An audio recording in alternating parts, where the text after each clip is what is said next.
Hello, fais-moi une analyse de cette base de clients. Utilise un TCD. Je sais pas faire de TCD. Tu peux m'expliquer? Quoi? Tu sais pas faire de TCD? Fais une recherche V alors. Désolé, je sais pas non plus faire de recherche V. Tu dégages! Sinon je t'en colle une! T'es une merde! Ok, nouvelle vidéo, pas de panique. Si vous débutez sur Excel et que vous avez à commencer à travailler en finance, cette vidéo elle est faite pour vous. C'est avant tout, je dirais, un kit de survie pour tous ceux qui veulent un peu maîtriser le B à bas d'Excel, vraiment l'essentiel. Cette vidéo sera faite pour vous. Si vous êtes un peu plus aguerri, c'est peut-être pas la vidéo qui va vous intéresser, mais restez parce que j'ai des conseils que vous allez pouvoir utiliser notamment autour de l'IA. Sachez aussi que la vidéo elle est un peu segmentée. Vous avez des chapitres qui vous permettront justement d'aller directement aux formules ou aux fonctions qui vous intéressent. Avant de rentrer sur le sujet des formules, je voulais vous poser une question. Pourquoi, selon vous, quand vous êtes un stagiaire ou un analyste débutant, par exemple en M&A, vous passez des heures uniquement à aligner des slides ou à corriger des petits écarts sur des présentations clients? En fait, c'est parce que, contrairement à ce qu'on pourrait penser, la finance, c'est beaucoup de communication et de politique. Donc c'est pour ça que malheureusement, quand vous travaillez sur Excel, le fond, la qualité de vos travaux sur Excel, la qualité sera aussi importante que la forme, que l'allure, que la présentation de vos travaux. Là, pour vous donner des exemples de comment vous allez pouvoir améliorer le rendu de vos travaux, prenons par exemple le cas d'une extraction client qui ressemble à ça, sur laquelle on va travailler, on va faire des fonctions, des formules, et vous voyez que c'est un peu brut. J'aimerais vous partager un peu des astuces qui vous permettront de passer à un fichier comme ça, à un fichier qui est beaucoup plus agréable et beaucoup plus lisible comme celui-là. Donc, je vais décomposer un peu les étapes que vous allez pouvoir mener. La première étape que vous pouvez suivre, ça va être d'ajuster la largeur des colonnes. Donc, pour ce faire, vous sélectionnez toutes vos colonnes et vous ajustez les colonnes en allant dans Accueil, Format et ajuster la largeur des colonnes. Sachez que quand je travaille, j'aime bien utiliser des raccourcis clavier parce que ça fait gagner beaucoup de temps. J'en ai fait une vidéo à part entière. Si vous voulez un peu utiliser des raccourcis clavier sur Excel, vous appuyez sur Alt pour accéder aux raccourcis sur le bandeau supérieur. Vous appuyez sur ensuite, vous suivez les lettres. Donc par exemple, si on voulait changer la police, on nous dit qu'on doit aller dans Accueil, donc c'est L. Ensuite, la police, ça va être WP. Et du coup, là, vous pouvez changer facilement la police et du coup, on va la passer en Calibri 9. Autre chose qui est importante de faire, c'est de systématiquement, en finance, d'enlever les quadrillages de vos mémos. Pour ce faire, vous allez dans Affichage et vous décochez quadrillage. Ensuite, on va vouloir créer un tableau, donc rajouter les bordures du tableau. Donc pour ce faire, vous sélectionnez votre tableau en totalité. Ensuite, vous allez dans Accueil et là, vous sélectionnez les types de bordures que vous allez pouvoir utiliser. Donc c'est dans Accueil et Style de trait. Moi, je vous conseille avant tout d'utiliser des bordures qui soient légères. Donc le deuxième style de bordure, vous allez voir, fonctionne mieux. Et du coup, là, vous l'appliquez, vous resélectionnez, vous appliquez ça pour toutes les bordures. Enfin, il faut aussi savoir jouer un peu avec les couleurs. Si vous travaillez dans des cabinets, vous allez avoir des codes RGB qui sont des codes rouge, vert, bleu comme on dit, qui vous permettent un peu d'avoir la couleur propre de votre cabinet. Donc soit vous utilisez le RGB de votre cabinet. Pour ce faire, vous allez au niveau des couleurs, vous allez dans autres couleurs, puis dans le personnalisé, et là vous renseignez le code RGB de votre cabinet. Donc là par exemple, imaginons que vous travaillez chez McKinsey, vous tapez le nom de votre cabinet, Color RGB, et là on vous dit que le RGB du logo McKinsey c'est 4 36 64. Vous tapez 4 36 64. Et ensuite, vous mettez une couleur de texte qui permet de faire ressortir plus proprement le texte et vous avez quelque chose déjà plus agréable. Comme petit détail à la fin, c'est bien de centrer aussi vos en-têtes pour avoir quelque chose de propre. Et du coup, là, en quelques étapes, on est passé d'un fichier qui ressemblait à ça à un fichier qui ressemble à ça. Les derniers conseils que je pourrais vous donner, ça va être aussi d'utiliser des séparateurs de milliers. Donc pour ça, vous sélectionnez tous vos cellules qui contiennent des montants. Pour sélectionner les séparateurs de milliers, vous allez voilà dans Accueil, dans Nombre, et ici vous trouverez du coup cette fonction-là. Alors, la première fonction que j'aimerais vous montrer, c'est ce qu'on appelle un tableau croisé dynamique. C'est une fonction qui est très importante, qui est très utilisée et en gros, ça permet de synthétiser dans un tableau des informations qui sont présentes du coup dans un autre tableau, dans une source de données. Là, par exemple, on a un fichier qui contient des informations relatives à des clients. Donc, par exemple, pour chaque client, on a un numéro, on a la ville où se situe le client et on a les produits qu'on leur a vendus. Donc, vous voyez qu'on a vendu des bonbons, des soupes, des sauces, qu'on a le prix unitaire et qu'on a le chiffre d'affaires en conséquence. Donc le problème de ce genre d'informations, c'est qu'elles sont lourdes. En l'occurrence, on a 370 lignes et ça peut être difficile d'avoir une information qui soit claire et facilement compréhensible. Donc c'est ça l'intérêt finalement de faire un TCD, puisqu'elle vous permettra d'avoir une information synthétique. Imaginons que quand vous travaillez, votre senior vous demande de faire une analyse sur quelles sont les villes à qui on vend le plus. Pour ce faire, vous allez devoir utiliser un TCD. Pour avoir le TCD, vous sélectionnez l'ensemble de votre plage de données et vous allez dans Insertion, vous trouvez tableau croisé dynamique et vous sélectionnez à partir d'une plage. Et là, on vous demandera de sélectionner quel est le tableau que vous souhaitez utiliser. Donc moi, j'ai sélectionné le mien, on peut le refaire ensemble. Donc c'est tout ce tableau-là. Donc sachez que les tableaux, en fait, sur Excel, quand on crée des tableaux, ça porte des noms par défaut. Et en l'occurrence, ce tableau-là s'appelle T2014 Sales. Ensuite, vous allez avoir la possibilité de soit insérer le tableau croisé dynamique dans un nouvel onglet, donc ça ressemblerait à ça, ça crée un nouvel onglet par défaut, ou soit vous décidez d'insérer votre tableau croisé dynamique dans une feuille, dans une cellule qui existe déjà dans votre fichier. Donc là, en l'occurrence, pour notre exemple, j'ai créé des onglets, classement en fonction de différents critères, et pour les villes, on va l'insérer ici. Ce qu'il faut noter, c'est que là, à ce moment-là, quand vous vous baladez sur votre fichier, vous allez devoir cliquer sur une zone du tableau croisé dynamique pour faire apparaître les champs que vous allez devoir compléter. Donc quand vous avez ça qui apparaît, vous allez devoir vous demander quelle information je souhaite faire apparaître dans mon tableau en termes de lignes en premier lieu. En l'occurrence, on a dit que nous, on souhaitait récupérer les villes pour faire un classement par chiffre d'affaires. La première ligne qu'on va sélectionner, ça va être la ligne ville. Donc ici, dans ligne, vous trouvez la ville et vous la glissez directement dans le champ ligne. Maintenant, nous, ce qui nous intéresse, c'est de savoir quel va être le chiffre d'affaires par ville. Et pour ce faire, on doit trouver quel est le nom de la colonne chiffre d'affaires. On voit que c'est exactement celle-là. Du coup, on sélectionne la partie, donc la colonne chiffre d'affaires, et on le décide de l'insérer dans la colonne valeur, parce qu'en fait, c'est ça qui permettra à Excel de comprendre que on souhaite faire apparaître une somme de chiffre d'affaires justement par ville. Si on avait mis le chiffre d'affaires en colonne, vous allez voir que ça ressemblerait à ça et c'est pas du tout ce qu'on veut. Nous, on veut vraiment que pour chaque ligne, on ait un chiffre d'affaires. Et donc ça, c'est vraiment la base d'un TCD. Le petit conseil que j'ai à vous donner quand vous travaillez sur ça, c'est premièrement, vous affichez les séparateurs de milliers. Pour ce faire, vous sélectionnez votre plage et vous resélectionnez votre séparateur de milliers. Ensuite, si on vous demande de faire ce travail-là, c'est certainement parce qu'on veut avoir un classement du top des villes, et là vous voyez que c'est pas classé par défaut. Pour ce faire, vous allez dans le petit bouton qui est à côté de étiquette de ligne et vous sélectionnez option de tri supplémentaire. Je vous avoue que c'est un peu un truc qui est basique mais qui est un peu caché, et là on sait qu'on veut trier par chiffre d'affaires et qu'on veut du plus grand au plus petit. Donc on va choisir descendant et qu'on va prendre du coup somme de chiffre d'affaires, et là vous avez votre classement en termes de chiffre d'affaires pour ce TCD. Imaginons qu'on souhaite faire pareil maintenant pour les produits. Donc vous avez compris le principe. On sélectionne l'ensemble de la data, on insère le tableau croisé dynamique. On a déjà une feuille de calcul qui existe et un emplacement qui existe pour insérer le TCD, donc on le sélectionne aussi. Et là, on va choisir du coup les produits plutôt que les villes.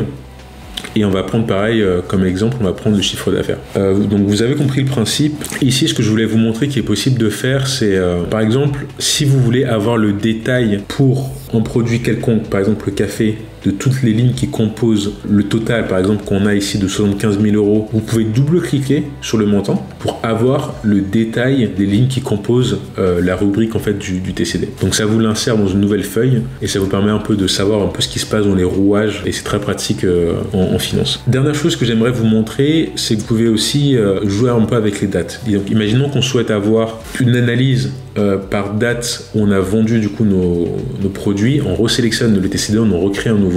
Donc là, ce qui va nous intéresser, ça va être les dates où on a vendu.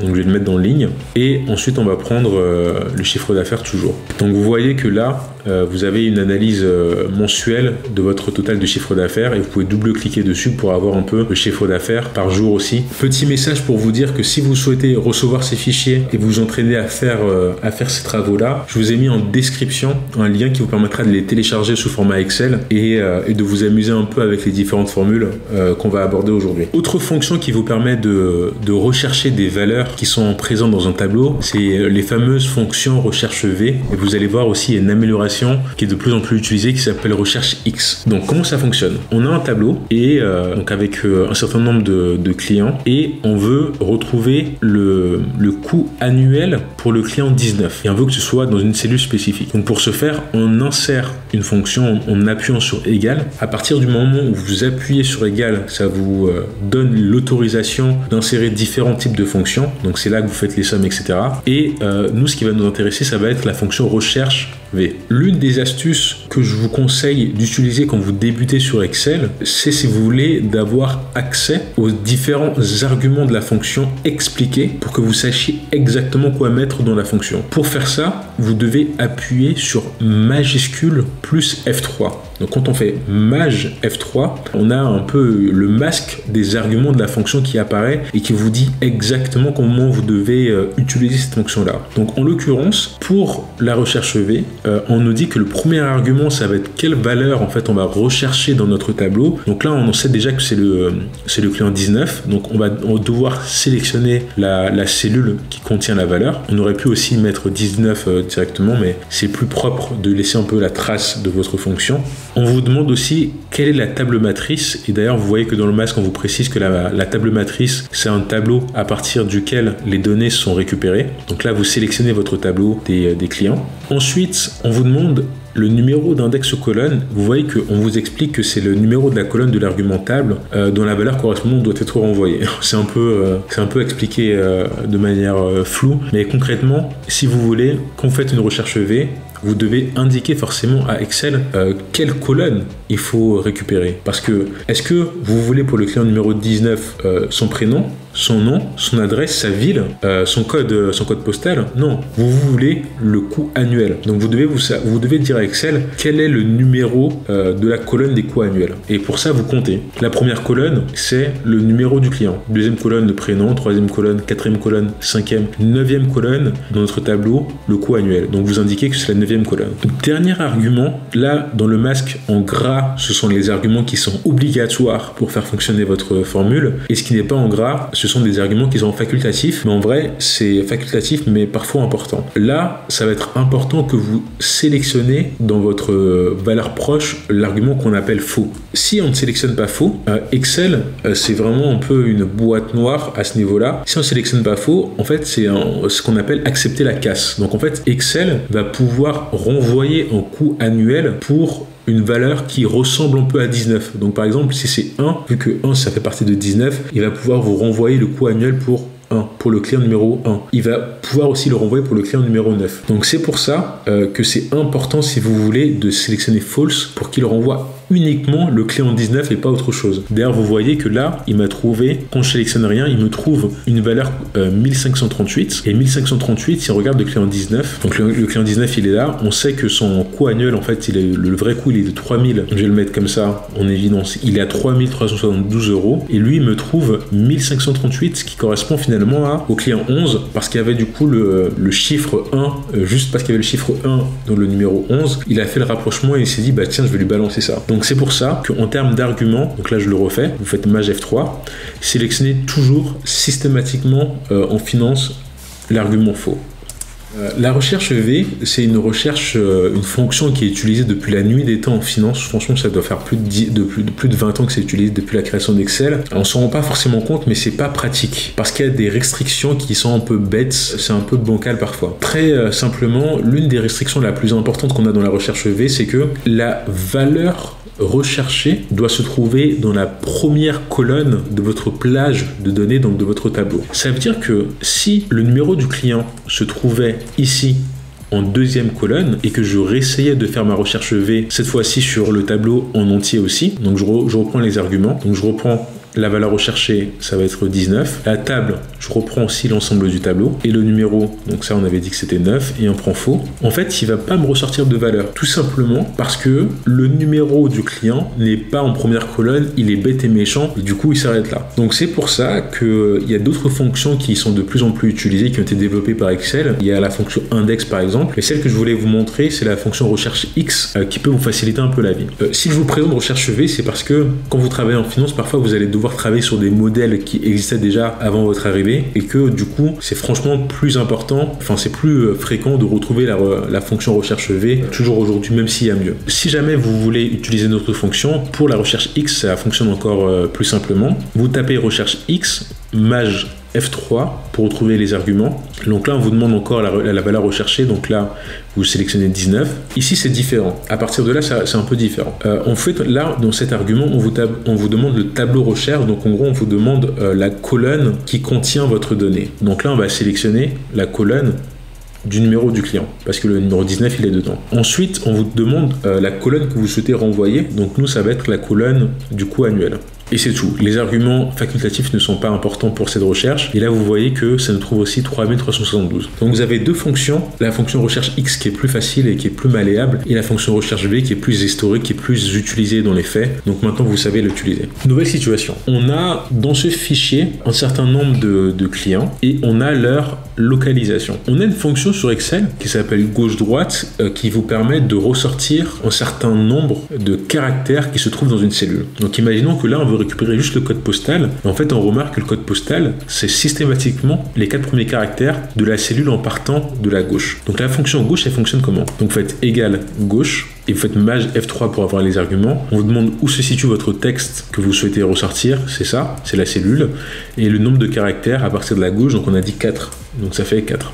Et donc là, vous pouvez du coup dérouler cette fonction jusqu'à la fin de votre tableau. Maintenant, il y a un petit problème, c'est que voilà, le nombre de caractères pour le code postal il est défini, c'est toujours 4, mais c'est pas le cas pour le nombre de caractères pour la ville, ça peut dépendre. Je pourrais vous expliquer qu'il y a des fonctions qui vous permettent justement de trouver ça, mais je voudrais, pour cette partie du module, vous parler précisément de l'intelligence artificielle. Ce que j'aimerais vous faire comprendre, c'est que quand vous travaillez sur Excel, que ce soit du VBA, que ce soit des tableaux un peu simples, ou quand vous avez des formules un peu compliquées à faire, ce qui est important, c'est pas de connaître les fonctions par cœur, les formules par cœur, ce qui est important, c'est de savoir chercher l'information. Moi, à l'époque, quand j'avais commencé, j'utilisais beaucoup les forums. Je cherchais à faire quelque chose. Je tapais ce que je cherchais à faire en français ou en anglais. En anglais, ça marchait mieux avec plus de résultats. Et je trouvais du coup sur Internet une formule, une fonction qui me permettait de faire ce que je voulais faire. Et puis je voyais des vidéos YouTube qui me permettaient d'expliquer, qui m'expliquaient un peu comment utiliser cette fonction-là. Aujourd'hui, vous avez de la chance parce que du coup, vous avez vraiment l'intelligence artificielle qui vous permet de faire ce travail-là, de recherche de fonctions d'arguments beaucoup plus facilement et qui peut même vous sortir carrément la formule exacte que vous allez devoir utiliser. Donc imaginons que là, on va lui demander une formule qui nous permette finalement de récupérer précisément le nom de la ville dans cette table. Donc l'IA que j'utilise moi c'est ChatGPT, donc chat-openai.com. Vous créez un compte avec le compte Google, ça fonctionne. Et là en fait, je vais lui insérer par exemple mon tableau et je vais lui dire quelle formule pour extraire en ligne 2 le nom de la ville uniquement. Donc je lui insère le tableau. Et là, il me trouve une formule, je pense qu'il y a plus simple, et il me l'a mis aussi en anglais, donc on va lui dire en français, sur Excel en français, et du coup il vous donne la formule, et vous la copiez-collez, et vous l'essayez. Je sais même pas la comprendre personnellement, je m'en fous un peu de la comprendre, l'intérêt c'est de gagner du temps. Il y a certaines formules en fait que vous allez utiliser que rarement, donc c'est pas forcément nécessaire de l'apprendre par cœur. Il y a d'autres formules qui sont beaucoup plus importantes comme les TCD, etc. Maintenant, moi je vous avoue que parfois, sur des bases assez simples, plutôt que de lui demander carrément une formule, sur ce genre de retraitement, je préfère carrément lui demander de le faire à ma place. Donc là, je vais simplement lui demander de m'extraire finalement le nom de la ville dans cette colonne-là. Vous voyez que rapidement ça me les sort, et là j'ai plus qu'à copier-coller ça dans mon tableau directement sur Excel. Donc voilà. Alors là, il nous reste à aborder la formule 6. C'est une formule qui est très importante parce qu'elle est très puissante, mais du coup elle est très simple aussi à prendre en main pour des cas basiques. Donc là, on a un tableau qui nous indique pour chaque salarié le chiffre d'affaires qu'ils ont réalisé mensuellement, et on a dans la colonne N le chiffre d'affaires annuel qu'ils ont réalisé. On a une politique dans le groupe qui dit que quand on a des ventes qui dépassent 7 millions, on a 3% de bonus. Donc là, vous faites égal C, vous mettez maj F3 pour avoir le masque, et en fait la logique c'est quoi? C'est que si ce qui est dans la colonne N dépasse 7 millions, donc vous indiquez ça à Excel, si vous sélectionnez votre cellule, donc le test logique c'est vraiment la condition que ça doit respecter, donc si ça dépasse supérieur, si c'est vrai, alors vous sélectionnez votre bonus fois 3%. Donc si c'est faux, ça veut dire que si N3 n'est pas supérieur à 7 millions, alors dans la politique on n'a pas de bonus, du coup on met 0. Donc là, vous n'avez plus qu'à dérouler votre formule. Maintenant, Si la fonction si justement est puissante, c'est parce qu'elle permet de faire ce qu'on appelle des intrications, donc de faire plusieurs fonctions si à la fois. Donc là par exemple on a un cas où on a une politique qui dit que si ça dépasse carrément 8 millions, alors on a 8% de bonus. Donc pour indiquer ça à Excel, il faut comprendre que Excel est un peu bête et méchant à ce niveau-là. Donc c'est pour ça qu'on va devoir refaire la fonction de 0, parce que imaginons qu'on souhaitait rajouter une fonction si maintenant, à cette formule-là ça marcherait pas parce que Excel s'arrêterait au cas où le bonus dépasse 7 millions. Et par défaut, tout ce qui dépasse 7 millions, il lui appliquerait 3%, peu importe de savoir si c'est 8, 10 ou 15 millions. Donc on va devoir raisonner à l'inverse et commencer par créer une fonction si pour les 8%. Donc pour ce faire, on fait la même logique. Donc si ça dépasse 8 millions, alors on prend le bonus fois 8%.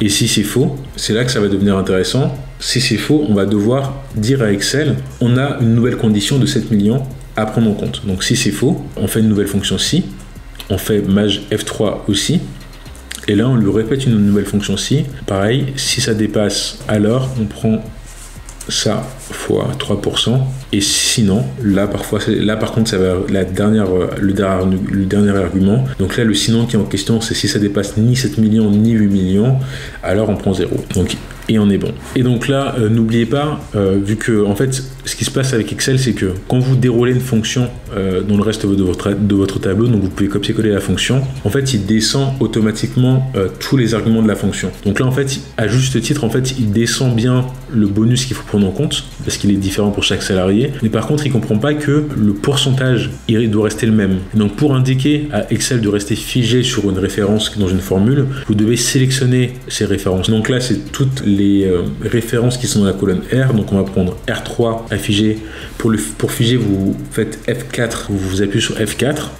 Donc là, vous figez bien R3 et R2 et vous n'avez plus qu'à dérouler pour avoir l'ensemble des arguments. Donc là, on est bon. En finance, il faut être très rigoureux sur vos travaux et la rigueur, ça passe justement par la vérification de ce que vous faites. Donc moi, j'ai toujours l'habitude de vérifier mes formules. En l'occurrence, je prends un cas où ça dépasse 8 millions et je vérifie que c'est bien 8%, que c'est bon. On voit que c'est les mêmes montants. Je fais pareil pour un cas où ça dépasse 7 millions, je vérifie que c'est bien 3% et je vérifie que tous les bonus qui sont en dessous de 7 millions sont bien à 0. Ok, donc c'était tout pour les fonctions pour les débutants. C'était vraiment la base, le b.a.-ba. Si vous voulez un peu des vidéos un peu plus avancées pour ceux qui veulent aller plus loin, n'hésitez pas à me dire quel genre de fonction vous souhaitez que j'aborde comme VBA ou autre. N'oubliez pas que vous pouvez télécharger aussi en description le fichier avec les templates pour vous entraîner de votre côté. Et petite dédicace du coup aussi à la chaîne Learn It Training, puisque c'était eux qui mettaient à disposition ces fichiers-là, que j'ai simplement un peu simplifié et adapté pour vous permettre de travailler là-dessus. Donc si vous voulez avoir d'autres astuces que je pourrais vous donner, j'ai fait un petit tuto sur VBA, sur mes petits tips que je pouvais avoir en